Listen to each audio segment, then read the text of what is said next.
Hello everyone, this is Pooja Sharma from Pooja Sharma classes.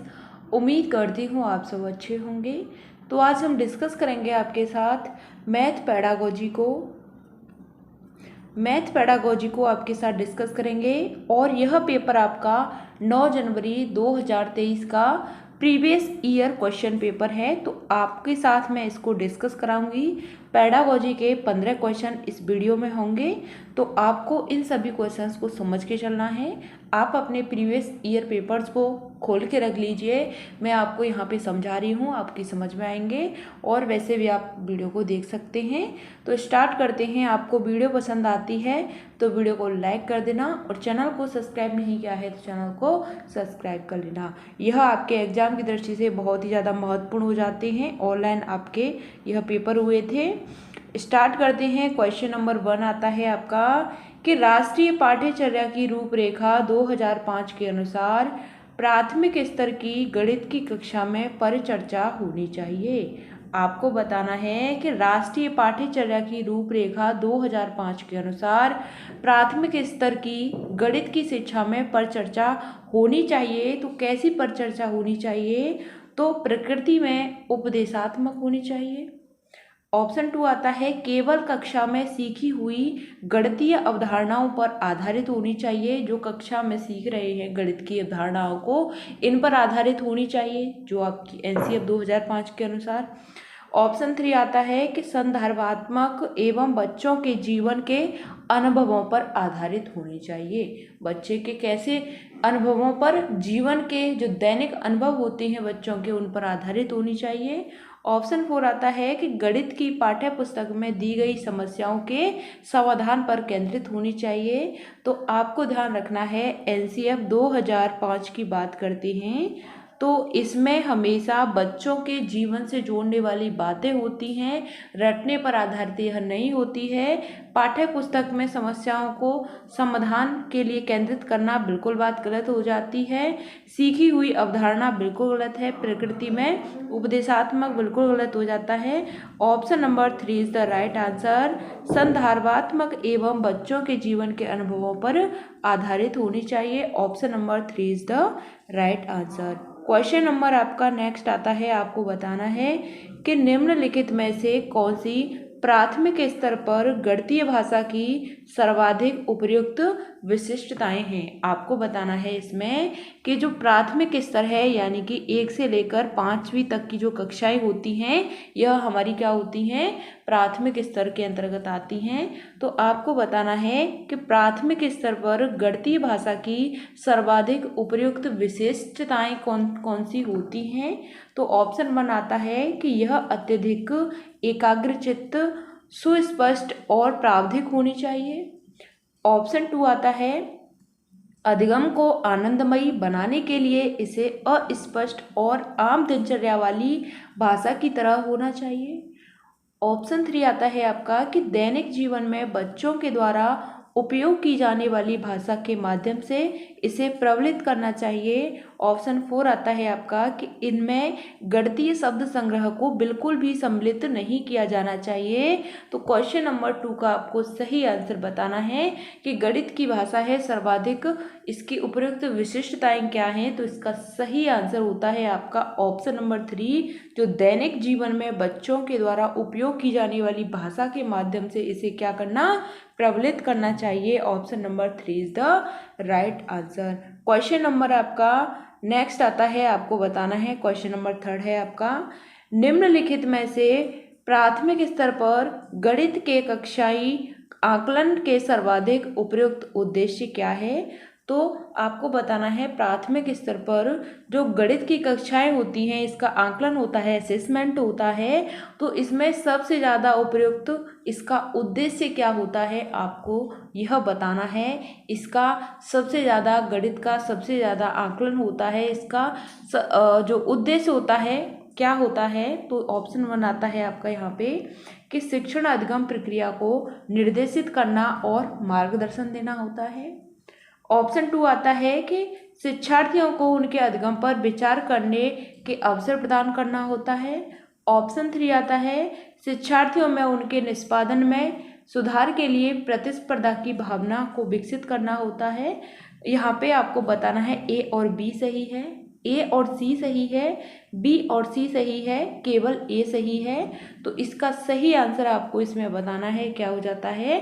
तो सबसे ज़्यादा उपयुक्त उद्देश्य क्या हो जाता है, तो शिक्षण अधिगम की प्रक्रिया को निर्देशित करना और उसको मार्गदर्शन देना है। तो यह बात आपकी क्या हो जाती है, सही हो जाती है कि हमें निर्देश देने हैं और क्या करना है, मार्गदर्शन दिखाना है। ठीक, बिल्कुल बात सही है।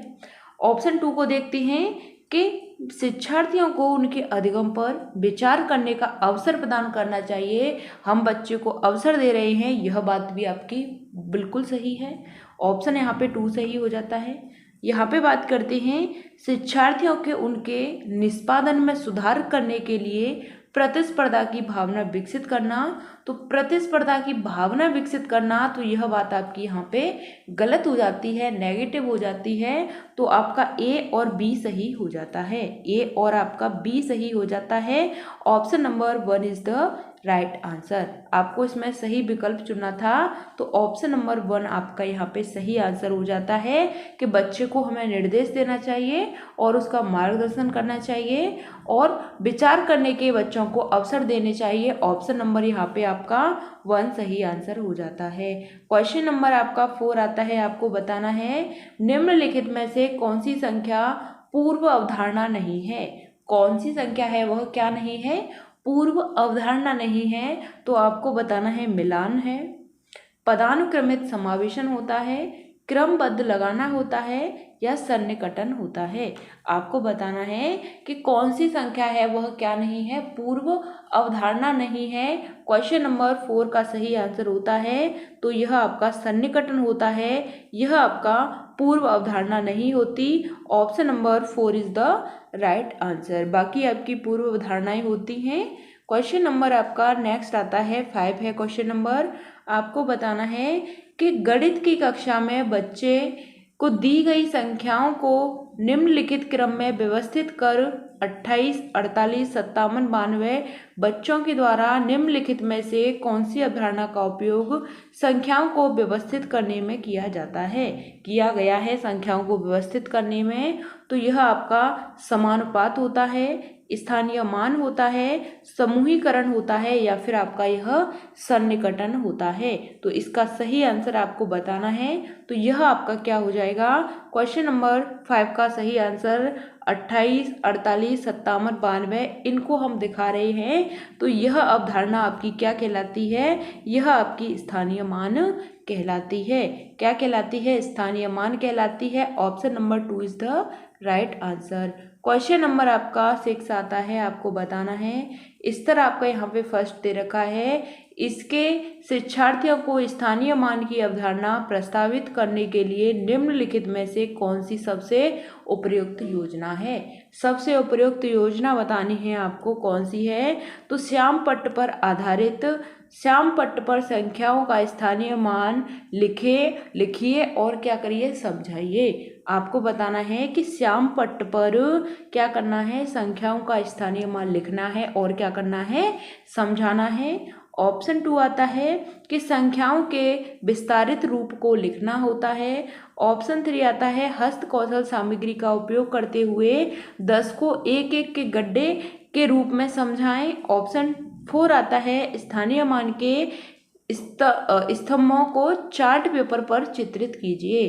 तो इसमें पूछा है, स्तर फर्स्ट है आपका कि शिक्षार्थी को स्थानीय मान की अवधारणा समझानी है, तो कौन सी सबसे ज़्यादा महत्वपूर्ण आपकी यहाँ पे योजना हो जाती है, किस तरीके से हम बच्चे को स्थानीय मान सिखाएं। तो इसका सही आंसर होता है ऑप्शन नंबर 3 कि जो हस्त कौशल सामग्री होती है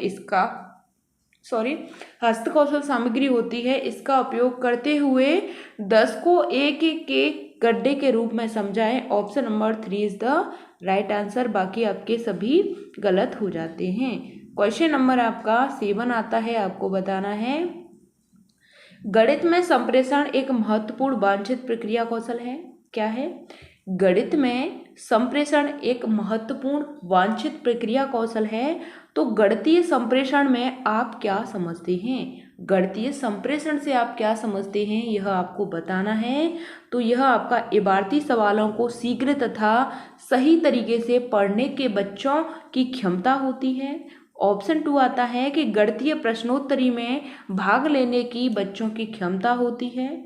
ऑप्शन 3 आता है कि गणितीय चिंतन को समेकित, संगठित एवं व्यवस्थित करने की क्षमता होती है। ऑप्शन 4 आता है गणितीय निबंध लिखने की बच्चों की क्षमता होती है। तो क्वेश्चन नंबर 7 का आपको सही आंसर बताना है कि गणित में संप्रेषण एक महत्वपूर्ण वांछित प्रक्रिया है। तो गणित संप्रेषण से आप क्या समझते हैं, इसका सही आंसर होता है आपका ऑप्शन नंबर 3। गणितीय चिंतन को समेकित, संगठित एवं व्यवस्थित करने की क्या है, क्षमता है।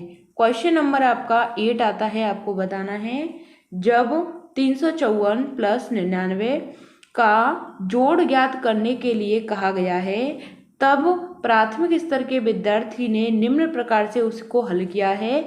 तो 354 प्लस 99 बराबर 354 प्लस 99 प्लस 1 माइनस 1, इस तरीके से 354 प्लस 100 माइनस 1 बराबर 454 माइनस 1 453। जोड़ ज्ञात करने की विधि विद्यार्थी के द्वारा प्रयुक्त विधि कार्यनीति कहलाती है। तो यह आपको बताना है क्या यह बच्चे ने इस किस तरीके से इसको जोड़ा है, यह क्या कौन सी विधि कहला रही है आपकी। तो यह विस्थापन कहलाता है, योजन व्यकलन कहलाता है, यह आपका प्रतिकरण कहलाता है, यह विस्तरण विभाजन कहलाता है। क्वेश्चन नंबर 8 का सही आंसर बताना है। तो यह आपका क्या कहलाता है, यह आपका क्या कहलाता है, यह आपका प्रतिकरण कहलाता है। ऑप्शन नंबर 3 आपका यहाँ पे सही आंसर हो जाता है। इस तरीके से जोड़ना बच्चे का क्या कर रहा है, यह आपका प्रतिकरण कर रहा है। Option number 3 is the right answer. Question number आपका 9 आता है, आपको बताना है कि निम्नलिखित में से कौन सा गणित के संबंध में सही नहीं है। निम्नलिखित में से कौन सा गणित के संबंध में सही नहीं है।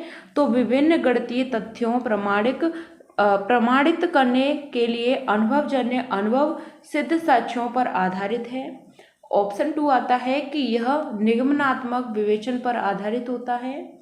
ऑप्शन 3 आता है कि यह एक सृजनात्मक विषय क्षेत्र है और इसका सौंदर्य परक मूल्य है। ऑप्शन 4 आता है इसे तर्क के द्वारा वैधीकृत अभिपुष्ट किया जाता है। तो क्वेश्चन नंबर 9 का आपको सही आंसर बताना है कि कौन सा गणित के संबंध में सही नहीं है। तो इसका सही आंसर होता है आपका ऑप्शन नंबर 1 की जो विभिन्न गणितीय तथ्यों पर प्रमाणित करने के लिए अनुभवजन्य अनुभव सिद्ध साक्ष्यों पर आधारित है। तो यह गणित के संबंध में सही नहीं है। Option number 1 is the right answer. विवेचन पर आधारित है, यह यहाँ पे आपका गलत हो जाएगा क्योंकि नेगेटिव पूछा है आपसे। सौंदर्य परक के मूल्य है, वैधीकृत अभिपुष्ट किया जाता है, यह सभी आपके गलत हो जाएंगे। Option number 1 is the right answer. Question number आपका 10 आता है, आपको इसका आंसर बताना है। राष्ट्रीय शिक्षा नीति 2020 NEP 2020 के बारे में बात हो रही है यहाँ पे। तो इसके अंतर्गत भारतीय शिक्षा मंत्रालय के द्वारा जो आपकी निपुण भारत योजना की शुरुआत की गई है, जो प्रत्येक छात्र पर आधारभूत संख्यात्मकता एवं साक्षरता को सुनिश्चित करती है। तो निपुण भारत का पूरा नाम आपको बताना है क्या है। तो यह आपका इंग्लिश में हम निपुण भारत को क्या लिखेंगे, इसकी फुल फॉर्म आपको बतानी है। तो national initiative for proficiency and reading with understanding and numeracy होता है। ऑप्शन 2 आता है कि national initiative for proficiency and writing with understanding and numeracy होता है। ऑप्शन 3 आता है कि national initiative for perfection and understanding and numeracy होता है। ऑप्शन 4 आता है कि national initiative for improved pedagogy in understanding and numeracy. तो इसका आपको सही आंसर बताना है निपुण भारत का, इसकी जो फुल फॉर्म है क्या होती है। तो इसका सही आंसर होता है आपका ऑप्शन नंबर 1 कि यह होता है नेशनल इनिशिएटिव फॉर प्रोफिशिएंसी। आपको याद रखना है, कई बार पूछा जा सकता है, अभी भी पूछा जाएगा आपसे। तो national initiative for proficiency in reading with understanding and numeracy. With understanding and numeracy option number 1 is the right answer. बाकी आपके गलत हो जाते हैं। इम्प्रूव्ड नहीं होता, इम्प्रूव्ड पेडागोजी नहीं होती, परफेक्शन नहीं होता यहाँ पे, proficiency and writing with understanding, तो यह यहाँ पे आपका बिल्कुल गलत हो जाता है। इसका सही आंसर होता है आपका ऑप्शन नंबर 1।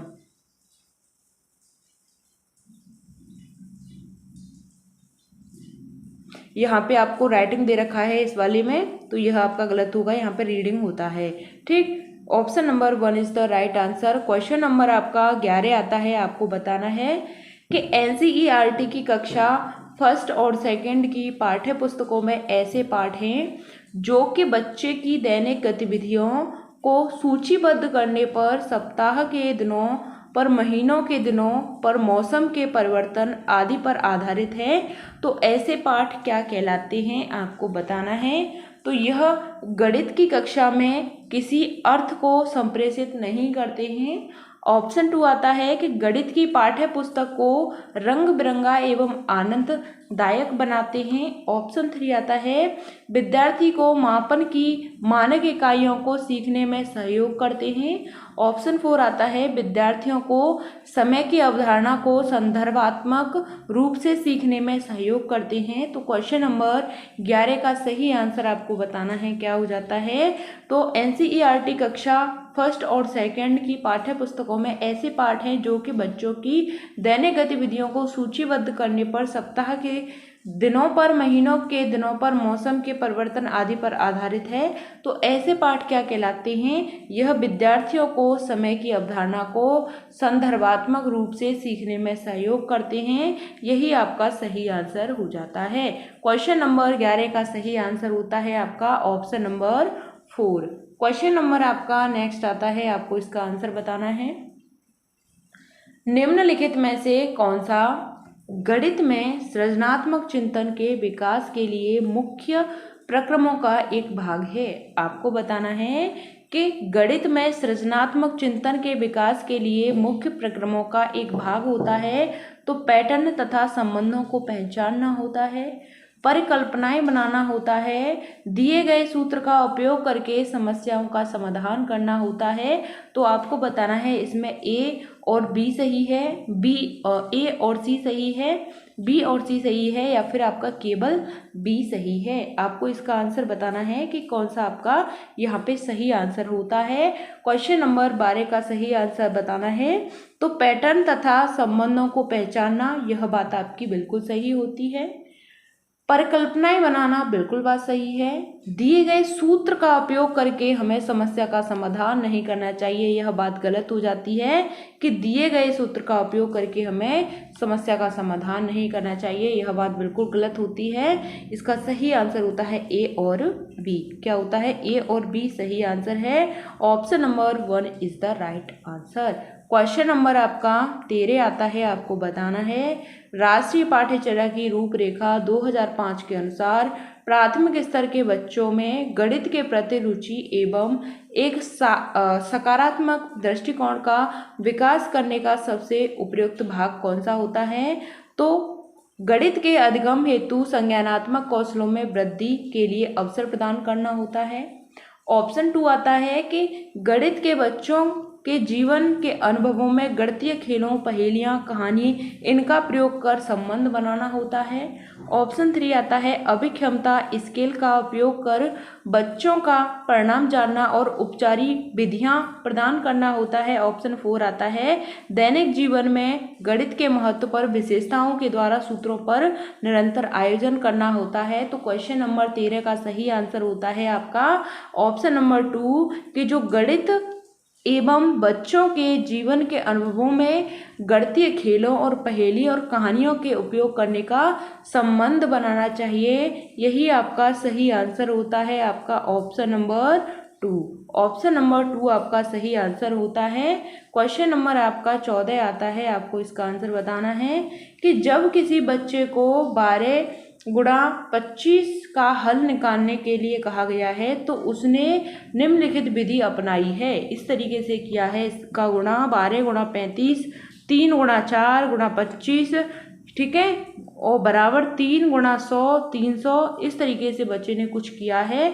तो गणित के एक रचनावादी शिक्षक के रूप में बच्चे के द्वारा प्रयुक्त विधि आपकी क्या प्रतिक्रिया होगी? आपको बताना है, आप अध्यापक हैं, बच्चे ने जिस तरीके से इस क्वेश्चन को सॉल्व किया है, इस तरीके से किया है, तो आप क्या करेंगे, यानी कि कौन सी प्रतिक्रिया देंगे आप बच्चे को? तो इसका आपको आंसर बताना है। तो उत्तर स्वीकारेंगे बच्चे का, किंतु बच्चे को बताएंगे कि गुणन करने की यह सही विधि नहीं है। ऑप्शन 2 आता है कि सही कलन विधि का उपयोग कर प्रश्न हल करने के लिए बच्चों को अन्य विधियों की सहायता लेने का निर्देश देना चाहिए। ऑप्शन 3 आता है बच्चों की सराहना करें और अन्य विधियों को भी प्रश्न हल करने के लिए विभिन्न तरीकों को ढूंढने के लिए कहें। ऑप्शन 4 आता है बच्चों के उत्तर सराहना करें किंतु उसे सलाह दें कि परीक्षा में प्रश्न हल करने के लिए इस विधि का उपयोग ना करें। इसका सही आंसर बताना है। तो इसका सही आंसर होता है आपका ऑप्शन नंबर 3 कि बच्चे ने जिस तरीके से इस सवाल को सॉल्व किया है, इसका आंसर लेके आया है, तो बच्चे की हमें क्या करनी चाहिए? सराहना करनी चाहिए। आगे बात करते हैं, अन्य विद्यार्थियों को भी प्रश्न हल करने के विभिन्न तरीकों को ढूंढने के लिए कहना चाहिए। यही आपकी कैसी सोच कहलाती है? क्रिएटिव सोच कहलाती है, रचनावादी सोच कहलाती है। Option number 3 is the right answer. Question number आपका 15 आता है, लास्ट क्वेश्चन है आपका, आपको बताना है इसका आंसर।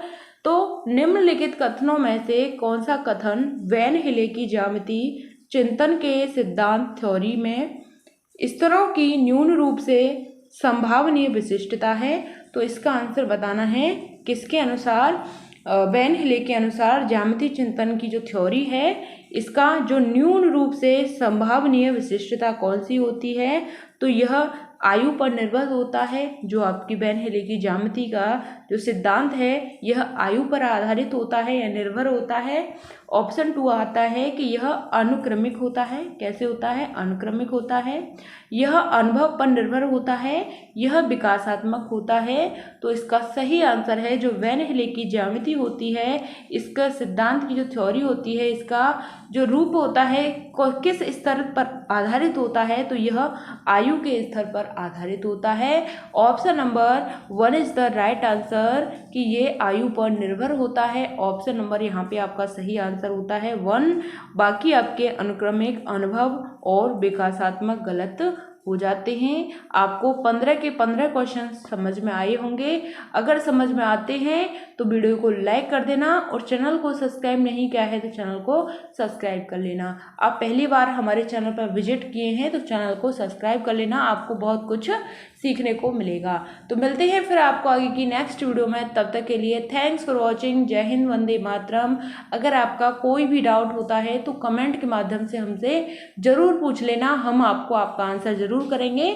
तो मिलते हैं फिर आपको आगे की नेक्स्ट वीडियो में। तब तक के लिए थैंक्स फॉर वॉचिंग। जय हिंद, वंदे मातरम। अपनी तैयारी को इसी तरीके से कंटिन्यू करते रहिए, समय आपके पास ज़्यादा नहीं है। तो मिलते हैं फिर आपको आगे की नेक्स्ट वीडियो में।